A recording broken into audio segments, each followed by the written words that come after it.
Hey, friends, folks, family, spiritual beings on a human journey, human beings on a spiritual journey. Martha Creek here, marthacreek.com to contact me. I was reflecting this week in preparation for this of all the tools that I have used and the various traditions and approaches to spiritual awakening, to spiritual development, to emotional development, spiritual companions.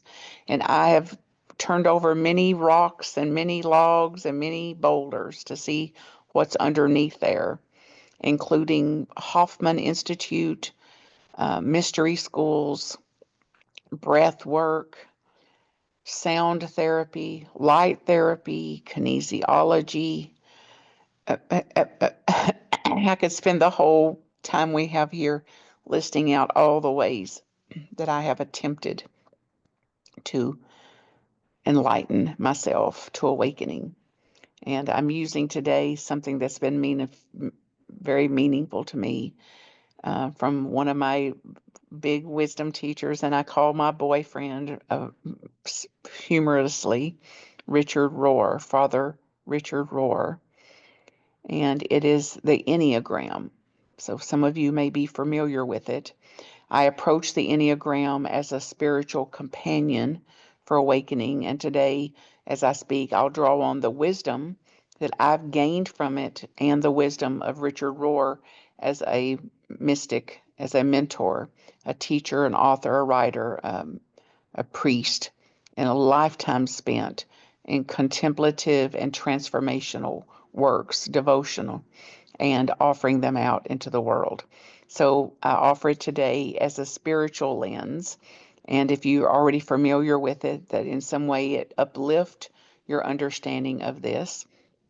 And if you're not familiar with it, that it can be a tool for you to use for the rest of your days. So as we begin, we'll take a moment and receive a deeper breath, knowing that we are going in today, right here and right now, for transformation, not for information. So even though it will be presented as informational, my absolute prayer and truth is that I am offering this for my own, yet again, transformation and for your transformation. So we welcome what awakens us to love, to a greater expression of that, and an absolute setting aside, letting go, and an overcoming of what no longer serves us, and begin again here. So, the spiritual map of the Enneagram is an ancient system, an ancient modality, an ancient technology. And Richard Rohr describes it as not putting yourself in a box. It's about showing you the box you're already in and how to get out of that box. So see it as the opposite of this. And there was a story he shared once, and another author that I read about the Enneagram was telling a story about a man that was following a driver, like an Uber or DoorDash driver, that was following a GPS to get somewhere for this delivery. And he drove off into a body of water. He actually drove his car off into water because he was following a GPS. So this is not about following something, but about staying aware to what's in front of us and the box that we're in, how to get out of this, not according to what something else said, not according to how a book said it, but what can I do from here and not lose awareness of what is right in front of me. So the Enneagram doesn't ask, who am I? Rather, the Enneagram asks us, who am I before I forgot who I am? Who am I really? Who am I really? Who am I before I forgot who I am? And this then is offered in that context, a guide not only in understanding ourselves, but in returning to the divine essence from which we came. So, a spiritual companion, a mirror of our soul. So, Richard Rohr, a Franciscan priest and one of the most powerful voices on this subject matter, says the Enneagram is about people's transformations. It does not tell you what you do, it tells you why you do what you do. So I'll take a little trip through. There's 9 aspects of this, and each type as an aspect, and each type reflects a particular lens through which we see the world. Richard Rohr insists that these types are not our true identity. They're in fact our false self, the mask we wear, the pretense we put up, the whatever we take on that's seeking something outside of ourselves. We craft these masks and personas for protection, for seeking approval, for seeking love, and absolutely wired out of our own basic instinct for survival. So this is a way then that the Enneagram can be used to reveal our shadow, and the shadow that I have and I've witnessed others mistake for the light. So the goal of the Enneagram is not self-improvement, but it is a radical awakening, a radical self-knowledge, and a absolute deep surrender to grace. So not about polishing our personality, but about dissolving the illusion that our personality is true or that our personality is who we are. So a taking down of the persona to essence. So then as a tool of this exposure, a tool of awakening to the realities of this through our mind, body, emotions, behaviors, all that keeps us from living as one, all that blocks and keeps us from living in union, in unity, in communion with God, with love, with truth, whatever you call it. So we'll briefly walk through the 9 types, not to analyze ourselves, but to see how each type points toward essence. Very different look at it. So each type reflects a distortion of our divine self, our divine attribute. So as we heal, as we awaken to this, the distortion then becomes the gift. It was the doorway to pass through. So the type number 1 is classified as reformer. Others call it perfectionist. Reformer. And our essence that is to be awakened is serenity and goodness. So think about the both and of that and the wholeness of that. So the fear mind trap of this type, this aspect of us, is anger. So how to have anger and anger not have us, and to awaken to the gift of the anger to show us what we're believing, what we're opposing, what we're resisting, what we're trying to reform, what we're trying to make right, trying to make perfect, and then to lean into and to choose serenity instead, for example. Aspect number 2 is helper. And most people I know have got a big helper gene. The fear, the aspect then, the shadow part of that is pride. That we think if we help, it'll make us somebody. That the more I do, the more I help, the bigger my persona grows for that. So the essence aspect of that is humility. Humility. So helper to humility. helper driving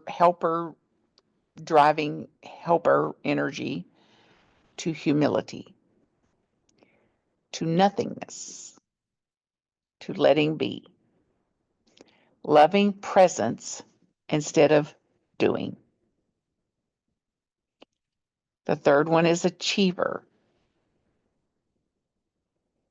achieving, achieving, achieving, versus leaning toward authenticity instead.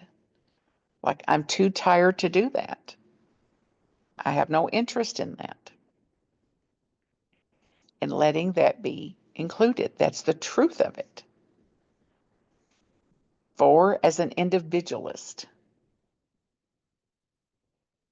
And to lean to individual and how to get more equanimous, how to be more equanimous instead of demanding it be my way or getting more extreme in my individualism, to get more equanimous with all things, with all the ways. 5, as an investigator. Instead of questioning, and the mad trap of that, to land in clarity that I'm not clear.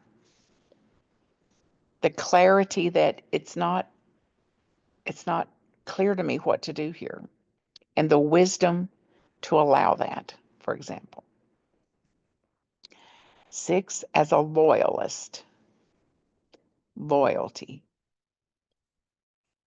And I was just watching a movie just last night about the Judds, Naomi Judd, Winona Judd, and Ashley Judd, and how loyalty ruled some of their relational and emotional dynamics, and the courage they had to express throughout their lives to not let loyalty run the show at times, that they had to be courageous to take action that looked like even betrayal to each other and to the family. So not to let our beliefs about loyal disinclude courageous acts. So loyal and courageous acts. 7, as an enthusiast, which can be the tendencies for enthusiasm can be over the top, so to speak. So how to have that enthusiasm, that the origin of the word is in spirit, and to have it not to be running like an excess, like in the tendencies for gluttony, for example. But gratitude for what I have, gratitude for all that's in front of me instead of more. 8, as a challenger. I hear people that kind of work with the Enneagram to go, oh, they're an 8. Remember, we're not looking to put ourselves in boxes, but to look at the boxes we're in and how to get out of them. So any kind of challenger energy I'm running, any kind of challenger energy that tries to take over, to say, how can I allow that to be there? And to say, I want to see my own innocence in this. I want to see that I was not feeling safe here that caused me to do it. And as I focus and accept my own innocence in it, I'll be more likely to see it in other people. And then the last one is 9, the peacemaker. And this could be peace at any price, which I know well. Peace at any price. Just don't rustle any feathers, versus there's how to have peace and to be at peace that I'm not at peace. That I lean toward peace, I go in the direction of peace, and to accept that there'll be times that I'm not at peace. So each type clings to something illusory. We cling to something illusory to feel safer, more valuable, and more powerful. However, underneath it all is a holy idea, a secret invitation to say, see the other part of it, see the other polarity of this.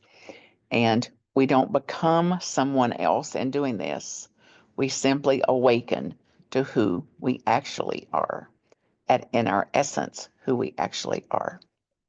So, spirituality and paths of spirituality, like we're on here, requires some self honesty.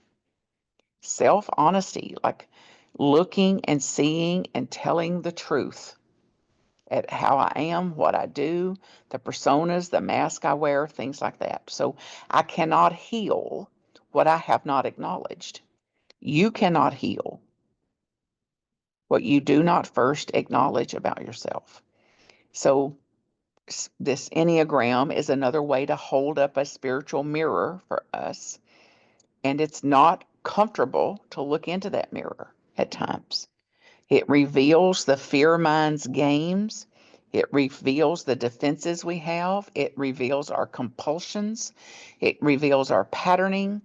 It reveals our rote way of being, our unconscious ways, our shadow, and used intentionally for like this we're doing today, it offers compassion for those parts, for those personas, for those patterns, for those compulsions, compassion to them.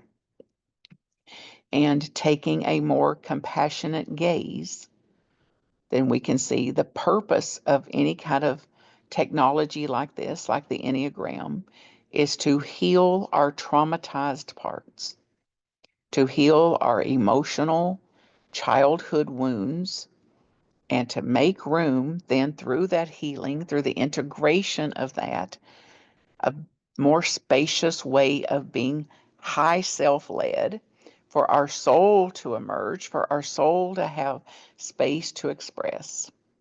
So that's why it is a companion for our journey, like a wise spiritual director would do. It will help us spot our common traps and where we fall into, and not to do it out of self-hate and recrimination and shame and blame, but to liberate us, to absolutely expand us, to heal us, to integrate, to awaken, to atone, to align. So through this and models like this, whatever works for you, use it, and stay open at the top, a growth mindset to try things that maybe you haven't tried before. So even you could go over to YouTube, for example, and listen. There's a great 2-hour dissertation, a presentation with Richard Rohr relative to the Enneagram and all these types that his authentic self comes out in, including more lighthearted, humorous ways of looking at ourselves, which was healing for me to see it more lightheartedly and less serious than I have over the years when I've looked. So as I begin to see, and you begin to see your habitual reactions, your knee-jerk tendencies, your unconscious motivations or unconscious fears, and get back in touch with our need for integration, our need for grace. In this awareness, we naturally will soften. We naturally will lean more often and more quickly to surrender and live then a more awakened life, a more awakened expression of our divine essence. So a powerful direction, preparation, maybe we'll say preparation to live the gospel, to dismantle our false self, to dismantle the false self, to dismantle our false beliefs, our BS, our belief systems that are false, and to reveal, to atone, to allow to emerge our Christed self, our divine self, and to give space and room for that. So the goal is not to become a perfect version of my type. The goal is to become free of my type and free of the patterning, freer of the patterning, freer of the instincts. So, why do this? What waits on the other side of freedom? Let me know. For me, presence, wholeness, a greater capacity to love without agenda, to live unified, to live in presence, to live in union with God, the real awakening. So unity in Richard Rohr reminds us, hidden within Christ is God. Colossians 3:3. Hidden within Christ is God. The Enneagram and our devotional spiritual practice helps us clear away the fog to see and to experience that. Not about becoming something new, but about returning to what we've always been. Whole, perfect, complete, loved, and free. So be it. I walk today with greater humility, greater grace, and ever-growing ways to develop it and to cultivate it. May you know this. May you be free. May you experience the wisdom alive in you as you. All blessings. Let me know if I can support you in any way.